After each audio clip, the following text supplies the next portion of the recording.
मराठा आरक्षण हा विषय जाणीवपूर्वक पेटवण्याचा प्रयत्न केला गेला. मनोज जरांगे पाटलांचं उपोषण, त्याच्या मागचा कोणाचा अदृश्य हात होता काय, याच्यावरती भरपूर चर्चा झालेली आहे. या निमित्तानं जो एक मुद्दा समोर येतो आहे तो थोडासा बारकाव्यानं लक्षात घ्यायची गरज आहे. भाऊ तोरसेकरांनी एक व्हिडिओ करून पवारांच्या राजकारणाला मात करण्याचं काम कसं देवेंद्र फडणवीस यांनी केलेलं आहे असा एक मुद्दा उपस्थित केलेला आहे. मी थोडासा अजून त्याचा विस्तार करून याच्यामध्ये एकनाथ शिंदे सारखा घटक कसा उपयोगी आणि महत्वाचा ठरला ते जरा समोर आणून देऊ इच्छितो.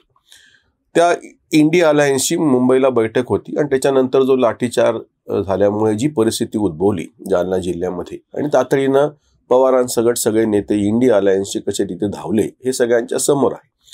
म्हणजे जो हे उपोषणाचा विषय त्यांच्या गावी पण नव्हता, तिकडे ते फिरकलेले पण नव्हते, पण ते सरकारनी ज्या पद्धतीचं ते आंदोलन उचकून द्यायचा प्रयत्न केला गेला, दगडफेक झाली, मग पोलिसांनी लाठीमार केला आणि तो सगळा पुढचा विषय आहे.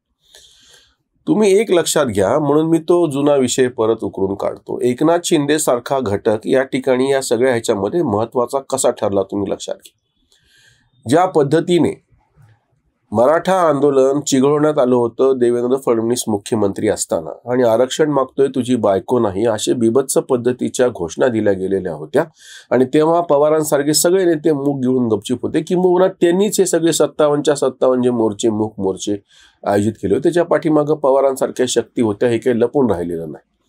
मराठा आरक्षणाचा खेळ दुहेरी पद्धतीनं पवार खेळत होते. सुरुवातीच्या काळामध्ये जेव्हा 2003, 4, 5 ची गोष्ट आहे की जेव्हा राष्ट्रवादीचे आमदार मोठ्या संख्येने निवडून आलेले होते, तेव्हा शालिनीताई पाटलासारख्यांनी जेव्हा हा मुद्दा उपस्थित केला तेव्हा त्यांना पक्षातून निलंबित करण्यापर्यंत यांची मजल गेली, कारण की ह्यांना मराठा आरक्षणाचा विषय तेव्हा तशा पद्धतीनं नको होता आणि आपली प्रतिमा सेक्युलर कशी आहे आणि मराठे तर बाकीचे पण लोक आपल्याला कसं मान देतात, म्हणून त्यांनी छगन भुजबळांच्या सारख्यांना नेता म्हणून पुढे केलं होतं, गटनेता केलं होतं, उपमुख्यमंत्रीपदी पण छगन भुजबळ बसलेले होते.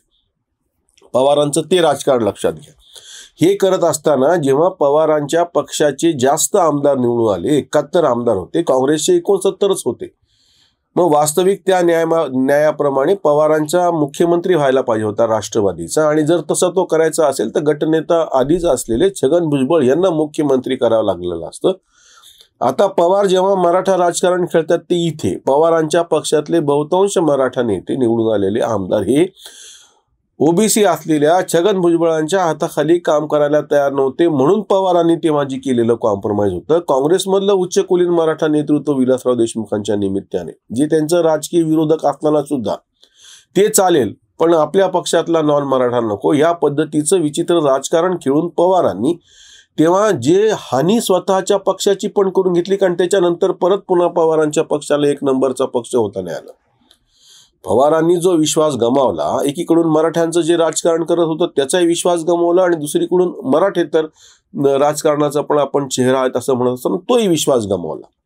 आताच्या ज्या प्रकरणामध्ये हीच पवारांनी ज्या पद्धतीनं नकारात्मक पद्धतीनं ही खेळी सगळी खेळलेली होती, तेव्हा 2004ला आपल्याच पक्षाच्या नेत्याचा हक्क डावलायचा, आपल्याच पक्षाचं मुख्यमंत्रीपद सोडून द्यायचं आणि बाकीच्या आपल्या संकुचित स्वार्थासाठी केंद्रातल्या राजकारण बाकीच्या गोष्टीसाठी दुसरा मार्ग स्वीकारायचा. त्याच्या नेमकं उलट पवारांवरती मात देवेंद्र फडणवीस आणि एकनाथ शिंदेनी कुठे केली ते समजून घ्या. की जेव्हा शिवसेनेमध्ये फूट पडली आणि आम्हीच मोठी मुख्य शिवसेना असं म्हणत एकनाथ शिंदे सारखे बाहेर पडल्याच्या नंतर त्यांना प्रत्यक्ष मुख्यमंत्रीपद देणं, बहुजन समाजातला एक नेता, मुंबईच्या पट्ट्यातला नेता, प्रत्यक्ष सर्वसामान्यापर्यंत पोहोचणारा नेता, त्याला मुख्यमंत्रीपदी बसवणं, ही जी देवेंद्र फडणवीस असो किंवा भाजपची म्हणून असो त्यांची जी खेळी होती ती यशस्वी होताना का दिसते आहे, कारण की ही नेमकी खेळी पवारांच्या राजकारणाला पूर्णपणे काटछळ देणारी आहे. आताही जरांगे पाटलांचं उपोषण ज्या पद्धतीनं आणि ज्या व्यवस्थित पद्धतीनं एकनाथ शिंदेनी हाताळलं आणि ते उपोषण संपून त्याच्या मग ती सगळी जी काही यांची जे कारस्थान होतं ते एका अर्थाने उघडं पाडलं. एकनाथ शिंदे हा तळागाळातला कार्यकर्ता असलेला बहुजन समाजातला आणि मुंबई पट्ट्यातला, म्हणजे तुम्ही लक्षात घ्या पवार जे मराठा राजकारण खेळू पाहत होते त्याला उत्तर देण्यासाठी सक्षम असं तळागाळातलं मराठा नेतृत्व. 2 मध्ये फरक आहे. पवारांनी राष्ट्रवादी काँग्रेस हा बहुतांश असा घराणेशाहीतले सगळे मराठा नेते किंवा ज्यांचे शिक्षण म्हणा किंवा बाकीच्या क्षेत्रातले काही मोठे त्यांचं काय साम्राज्य आहे असे निवडले होते. तुलनेनं आर पाटलासारखा सर्वसामान्य घरातला मराठा त्यांना नेतृत्वपदी त्यांना आणता आलेला नव्हता, मोठा करता आलेला नव्हता. पवारांच्या पक्षातले सगळे नेते हे एका अर्थाने प्रस्थापित घराण्यातले नेते होते. ह्याच्या नेमकं उलट बाळासाहेब ठाकरेंनी जे सगळं मराठा नेतृत्व, बाकीच्या बहुजनातलं तर आहेच आहे, पण आपण इथे मराठ्यांचा विचार करूया, जे समोर आणलं होतं ते सर्वसामान्य घरातले मराठा असे होते ते.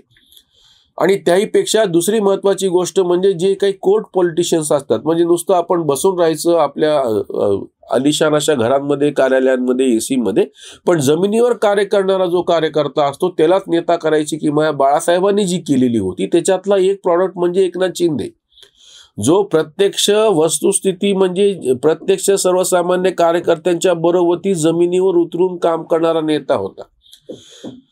देवेंद्र फडणवीस असो किंवा भाजप असो, यांनी दुसऱ्या कुठल्या शिवसेनेतल्या अशा पद्धतीचा कोर्ट पॉलिटिशियन अशा नेत्याला जर हाताशी धरला असत तो मुद्दा वेगळा होता.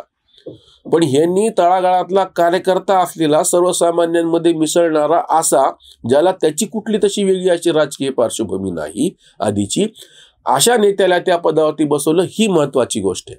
म्हणजे पवारांच्या राजकारणाला त्यांना जे मराठा राजकारण ज्या पद्धतीनं खेळायचं होतं त्यालाही चेकमेट बसला, कारण की आरक्षणाची मागणी ही तळागाळातल्या सर्वसामान्य अशा मराठा वर्गाची आहे. प्रस्थापित मराठा वर्ग त्याचा फक्त फायदा घेत आहे, ही एक होती. दुसरी महत्वाची गोष्ट म्हणजे त्यांना प्रत्यक्ष काम करणारा जो कार्यकर्ता आहे असा हवा होता. आणि तिसरी एक जी गोष्ट होती की जे पवारांना कधीच जमू शकलेलं नाही, मुंबईच्या पट्ट्यामध्ये पवारांना पक्षही उभा करता नाही आला आणि कुठलं नेतृत्व समोर करता नाही आलं. अशा वेळी असं एक नेतृत्व की ज्याच्यामुळे शिवसेनेची तर हानी होणारच आहे. म्हणजे खरं तर शिवसेना हीच आम्ही कशी आहो हे सांगायला उद्या मुंबई महानगरपालिकेच्या निवडणुकांचा फार महत्वाचा आणि मोठा विषय आहे.